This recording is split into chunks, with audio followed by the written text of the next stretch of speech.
Bwana asifiwe. Please wave at me. Thank you so much for the opportunity.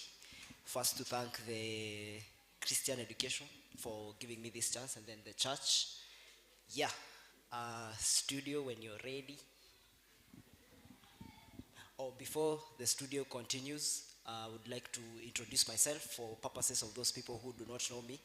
My name is Njuki, but most of you call me Njuki. I prefer being referred to by my surname. And today I'm here on a different capacity. I lead an organization called mindhaven.ke. It's a CBO that is meant to empower young people in terms of mental wellness. And our slogan is empower youth, support minds. So we believe that the effectiveness of every young people is on their mental stability. So we build your mental stability and mental wellness so that you become productive in every area of your influence. I also lead another organization called Young CEOs of Kenya. It's a group of young people who are founders of different groups. So I mentor them and also increase their productivity so that they can be known in their different spaces of influence. Yeah, so that's what I do in a nutshell, and I'm also a member in this church. Yes, now let's go to the slides. Oh yes, so today is going to be different. I usually speak when there's background music for purposes of the delivery of the message. It's part of the script. So today we are going to talk about boy child and suicide prevention. So today we are going to focus on the boy child, majorly because according to the statistics, most of the suicide cases that are witnessed in the country are from the boy child and the young men. We can go to the next slide. There's a statistics that was done by the WHO, and it says that men or young men, mature men or young men, commit suicide 4 times more than the women. So if, for example, in a community, there's one woman who has committed suicide, then there is an equivalent of 4 other men who committed suicide in a particular stage in life. So you can see how big suicide cases are. Another statistics that was done in Kenya is that most of the deaths in Kenya are attributed to suicide. In other words, I'm saying that if you trace the cause for death for most young people, most of it, a higher percentage is from suicide, people killing themselves, okay? So if there is, for example, 1,000 people who have died, probably 70% of those young people who have died because of suicide cases. Suicide means taking your own life. Yes, so we can go to the next slide. Suicide cases affect both male and female. Both male and female commit suicide, but today we are going to focus on the boy child. Boy child because most statistics lie on the male trajectory. Most males commit suicide more than women. So why did we choose the boy child? So socially and culturally, the boy child are seen to be, male figures are seen to be leaders, protectors, and that is a huge responsibility for every young person, for every man, for every young boy.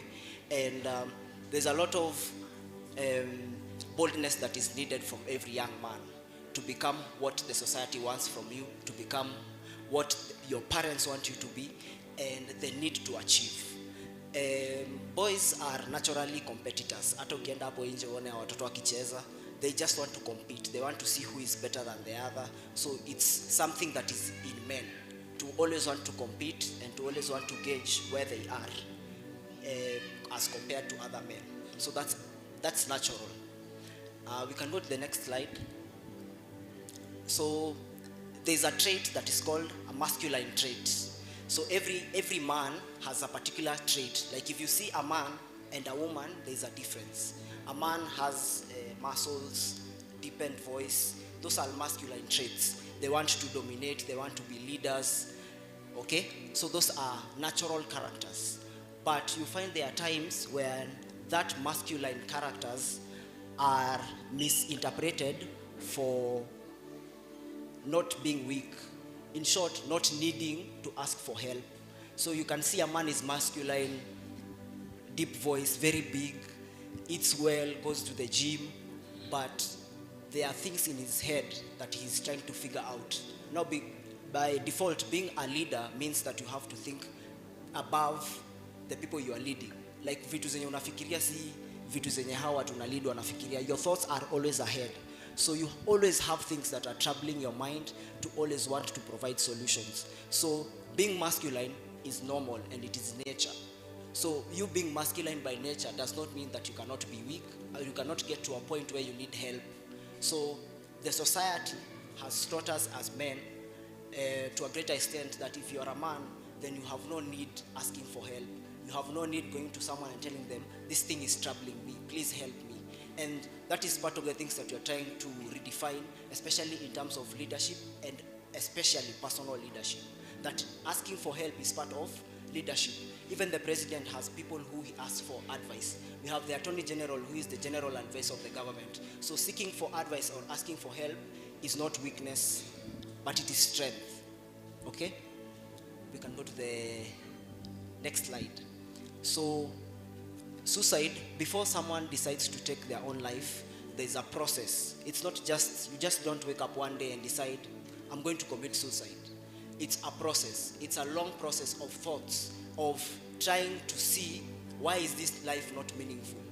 And again, it goes back to how we are brought up and the analogy of leadership. So naturally, by you being on earth or being in the world, the world already presents challenges to every one of you just by being born. You have challenges by your side every time. For maybe small children, what might be troubling them is mama tatoka sangapi niende nicheze. That's a challenge to them. So hiyo kwa level yake, hiyo ndo challenge yake. For a mature man, your challenge will be, I have 4 kids, every of them needs school fees, every child there needs resources for many other things like clothing, food, every other thing. So your trouble is, how am I going to be stable financially to be able to empower these kids that are brought into the earth? So everyone has different challenges. And one of the greatest things we have trouble with is when somebody has challenges, they think that if they cannot solve those challenges, then it is over for them. Like ukifikiria hivi challenges zako and think that you don't have solutions for them at that particular time, you think that's the end. So that's the beginning of suicidal thoughts, because you think that the challenges that you have, once you cannot give solutions to them by yourself, then that's it. Which is a very bad analogy, because even though every of us wants to be independent, because that's part of maturity. Even as a child grows, the more the child grows, the more the child dissociates from the parent, meaning that the child is becoming mature every time and the child is learning to be independent. Independence is a good thing, but let's strike a balance between being independent and asking for help where there is need, because also help build us independently to be more independent. The solutions that you get from someone affects how you make decisions independently. So asking for solutions from somebody else builds your own independence as well. Okay? So let's strike a balance. Even though you have challenges that you're going through, it is proper for you to ask for help from the people you are close to. Okay? Yeah.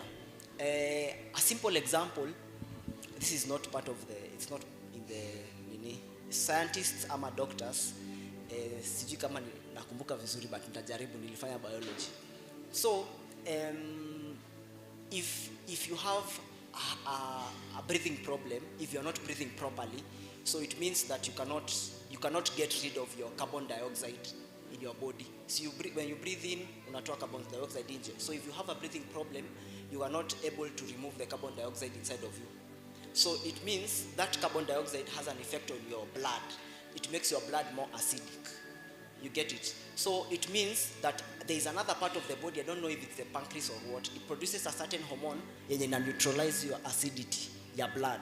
So this is how the body works. If there is one part of your body that has failed, then there are other parts of the bodies that work extra hard to compensate for that one part that is failing. You get the analogy?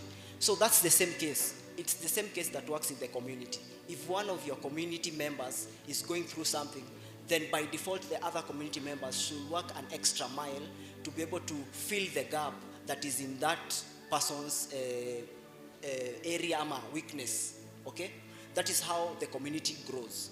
So, and that's how the body works as well, that every part of the body has different functions, but if another part of the body fails, then each other functioning body part has to work extra hard to be able to stand in the gap for that part that is not working. So every one of us has a responsibility in the community to be able to stand for that one man that is seeming to be like light yake is not bright, it's dimming every day just because of the circumstances of the challenges that they are facing. So know that every one of you has a responsibility to make sure that every man, every woman that is beside you is functioning properly because they are part of your community. Praise God.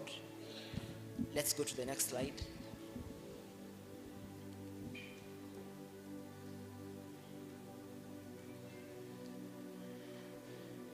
Okay, so because we live together, there are particular signs that you can see in someone that you can know that this person is not doing well, ama he's prone to thinking of suicide as a decision. So sometimes somebody cannot tell you that I'm going to commit suicide. If you wait for that time when that person will tell you, then you'll wait for a long time. But you can tell.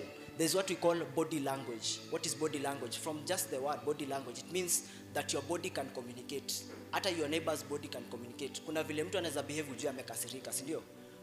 Kuna vile mtu anaweza behave ujue umse ayuko sawa, ako hopeless. So these are one of the major things that we should focus on. If you're around people or around those people you value and you take care of, you should be very careful about their body language. What does their body communicate to you?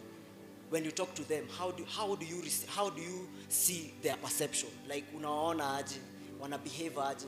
So you should be very careful and very key on behavior, because also behavior is communication. One sign is if they were very interested in a particular thing. For example, they used to love music. They used to play the guitar or the keyboard like Ayoka does, and then after time goes by, they lose interest. It goes to 1 month, goes to 2 months, and then you don't see him playing anymore. You don't even see him nowadays in church. And then all of a sudden you see him, he's shaggy, his hygiene is not okay. All of a sudden when you talk to him, he used to be very jovial, but now when you talk to him, he's not that jovial. He has lost hope. Even in the ambitions that he had, he never has that ambitions anymore. He's just there. You get it? So those are very simple signs, but they are very troubling because they can just make that person commit suicide. And sometimes, sorry to say, we fail sometimes at the community because we do not see those signs when they are young. Because if you see it, we can solve it when they are young, as opposed to when they are great. You cannot stop someone from killing themselves when they are alone. Someone can just choose to isolate themselves and go and kill themselves. But when we are here, it's up to us to check on yourself, check on the young child, even children. There is a way they can behave and you can see. There's a friend of mine I was with 2 days ago, and alikuwa na mtoto wake. Then ananiambia, na mtoto wangu ananiangalia aje, ni kama hayuko sawa. And then venye walienda hospitali, akapata ni ukweli hayuko sawa. Okay? So you can actually tell, even from the young kids, you can tell that this child used to play a lot with the kids, but nowadays he's isolating himself. Nowadays he doesn't want to hear you telling him go for dancing and ukuje church, ukuje divine dancers, siku hizi hataki hizo story. Amechill tu, hataki hata story mingi, amejiseclude, hata ile simu yenye unampatianga acheze hataki. So those are major signs, and it's up to you to allow them to tell you what they are going through. We can go through the next slide.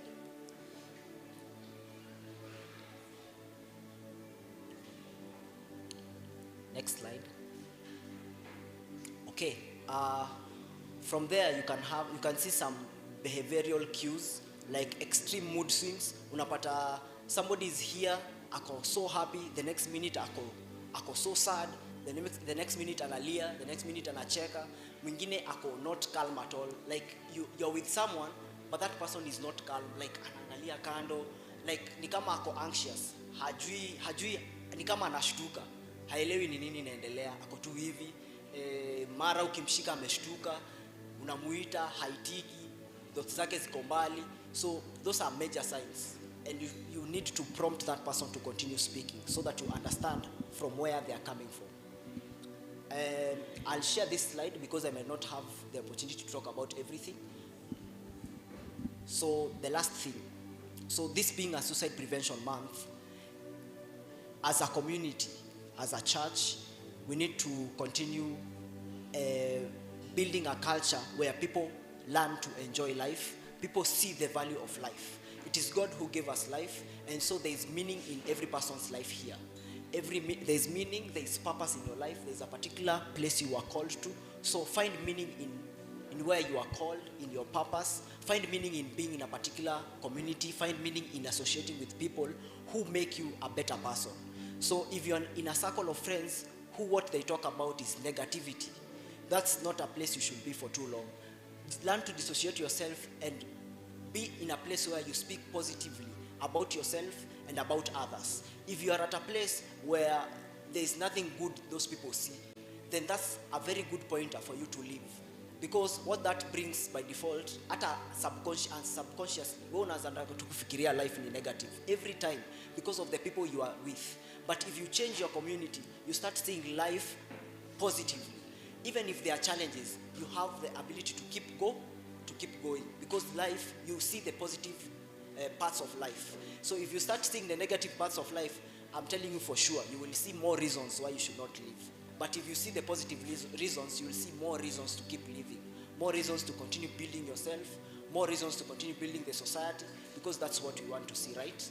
We want to see a society that is built, a society that is growing, a society that is maturing, a society that is multiplying. So the Bible says that we are the light of the world, a city set on a hill that cannot be hidden. So that light that you have, because everyone here has light, you have the ability to spread that light to everyone. So be the reason that everyone chooses to live another day.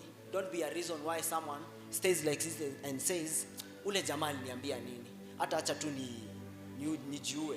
So be a reason for every man to live every day. Whatever you speak to everyone, let it be something to build them, not something to break them. Because you never know at a particular place where that person is. You never know what that person is going through. You never know what that person is undergoing at the moment. So the wise and the best decision to make is always have the mindset of a builder. Build everyone that is around you, using the scriptures, using life experiences, and choosing to spread positivity. Sawa sawa. That is my talk for today. Appreciate life. Life is a gift. If you can breathe, if you can walk, spend every dime of your life making impact to those people you are with. Thank you so much. God bless you. Nuri, ebu tufanye hivyo kwa furaha. Tupigie Njuki makofi mzuri.